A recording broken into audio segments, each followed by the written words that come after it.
eu vou deixar você continuar, só para quem não viu, tá? Porque nem todo mundo está por dentro da história. Foi uma matéria do Salazar, do dia 21, ó, anteontem, tá? Da Gazeta Esportiva. Antes de sair, Augusto Melo assinou aditivos de 60 meses, sem avisar o jurídico, e multa de quase 30 milhões. Ó, em maio, pouco mais de um mês antes da reunião do Conselho Deliberativo que combinou com o afastamento de Augusto Melo, o clube celebrou aditivos em 2 dos 3 contratos vigentes com a empresa do grupo RF Segurança e Serviços, responsável por trabalhos de segurança e limpeza tanto no Parque São Jorge quanto na Neoquímica Arena. Foram confeccionados aditivos para os 3 contratos, porém um deles não foi consumado, justamente aquele relacionado ao estádio, pois nele há necessidade de concordância da Arena Fundo de Investimento Imobiliário, responsável pelo gerenciamento do local. Os outros 2 contratos relacionados à segurança e limpeza da sede social, portanto, sem a participação de uma terceira parte, foram celebrados. Augusto Melo foi quem assinou os aditivos como representante do Corinthians. Ricardo Jorge, sucessor de Marcelinho Mariano na direção do departamento administrativo e atualmente advogado de Augusto, constituído no inquérito policial, assinou como testemunha.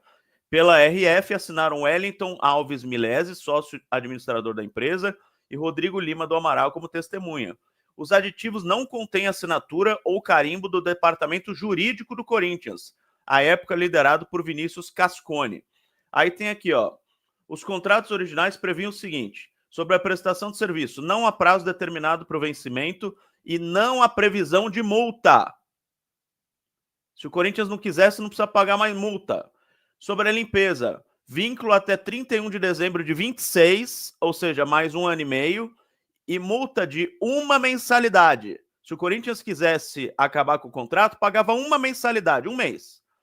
Sobre a segurança no Parque São Jorge, vínculo até 31 de dezembro, mais um ano e meio, e multa de uma mensalidade.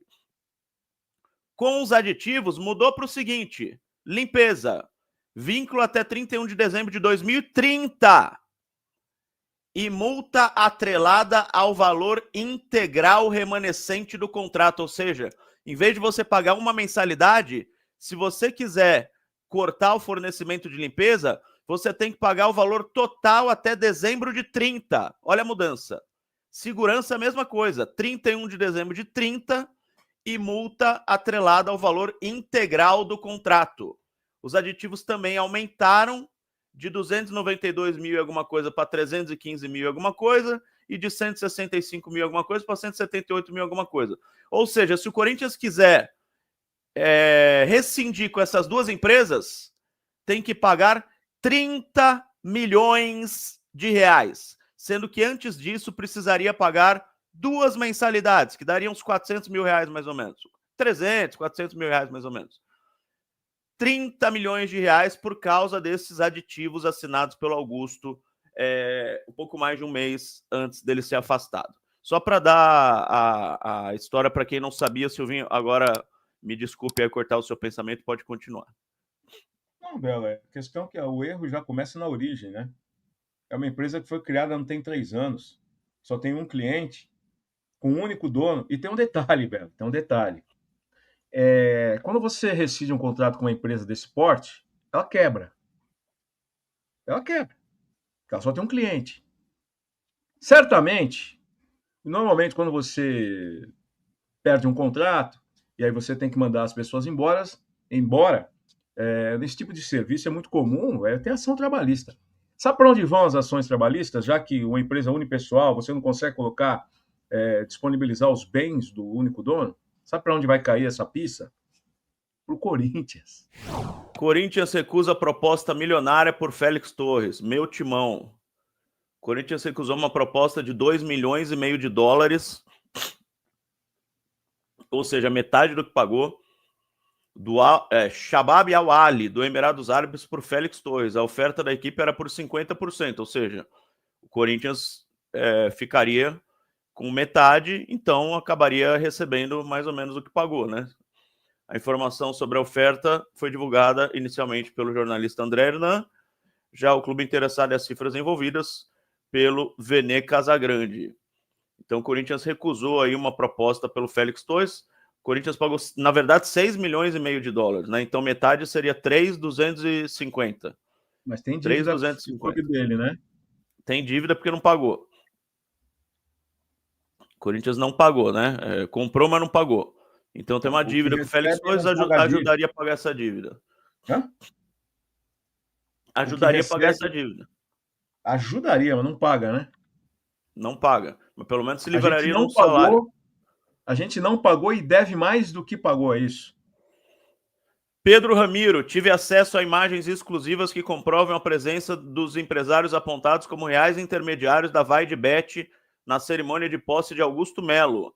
Na primeira foto estão representantes da Vai de Bet e os empresários Toninho Duetos e Sandro Ribeiro, que a polícia diz terem levado a casa de apostas ao Corinthians. Na segunda foto, Augusto Melo aparece com os dois na sala da presidência. Recentemente, o presidente afastado disse que só conheceu o Toninho através de Gustavo Lima para shows, mas não como intermediário. Em depoimento, Augusto afirma que não conheceu Sandro, mesmo já aparecendo em vários vídeos e fotos. Aí, ó. Aqui, isso a posse do Augusto Melo, tá? Isso foi no dia da posse. Os dois, o Toninho Duetos e o Sandro Ribeiro, no dia da posse, na sala da presidência. O Augusto falou que não conhecia os caras, que tinha conhecido só depois. Notícia do Pedro Ramiro. E o mais interessante é que depois dessa notícia houve um comentário na notícia de um tal de Armando Mendonça. Já ouviu falar, Silvinho? Vice-presidente do Corinthians. Vice-presidente do Corinthians. Comentou, ó. O Pinóquio, criado por Gepeto da história de Collodi, tinha como moral a importância da honestidade, obediência e responsabilidade para se tornar um ser humano de verdade.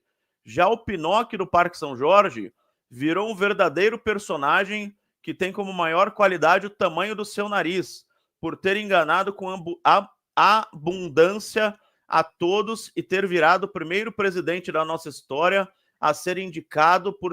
Acho que ele quis dizer indiciado, né? Acho que ele estava nervoso. Por se associar criminalmente com seus amigos para lavar dinheiro com um furto cometido contra o Corinthians.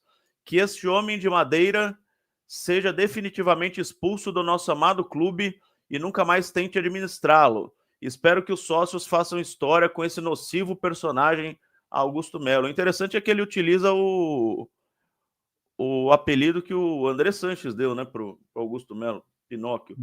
Dois detalhes aí. Primeiro detalhe, que bela Scarpa, hein? Sabe o que é Scarpa, né? Scarpa é o ex-jogador do Palmeiras, que foi para Inglaterra, voltou para o Atlético Mineiro. É o sapato do Toninho Duetos. Eu tive Já fechei. Eu comprei um sapato, eu tive um sapato igualzinho esse aí. Bela Scarpa do Toninho Duetos. Segundo, Bela, e a liturgia do cargo, hein? Você não acha que faltou liturgia do cargo aí? Deu pra ver que ele estava nervoso, inclusive errando algumas palavras, né? Você acha que cabe bem isso para um vice-presidente, cara? Numa atmosfera nitroglicerímica que a gente está vivendo? Você acha que cabe isso? É legal isso para um vice-presidente? Armando Mendonça, que inclusive me prometeu 2 vezes dar entrevista e fugiu. As 2. Então, mas se você acha legal isso da parte de um vice-presidente? Eu não acho legal nada que coloque mais fogo na confusão. Eu acho que essas coisas têm que ser resolvidas internamente e não respondendo um tweet de um jornalista. É a liturgia do cargo. É liturgia do cargo. Cabe a um vice-presidente, sabe, se o cara tá com ódio, que é óbvio, né? Você sente quando ele... É que ele tem uma dificuldade de se expressar, né? As entrevistas dele, ele fala um pouco pausado e tal. Até aí tudo bem. Você vê que tem ódio, né? Os caras estão com ódio.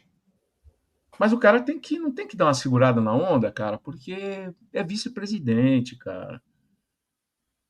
Mas fazer o quê, né?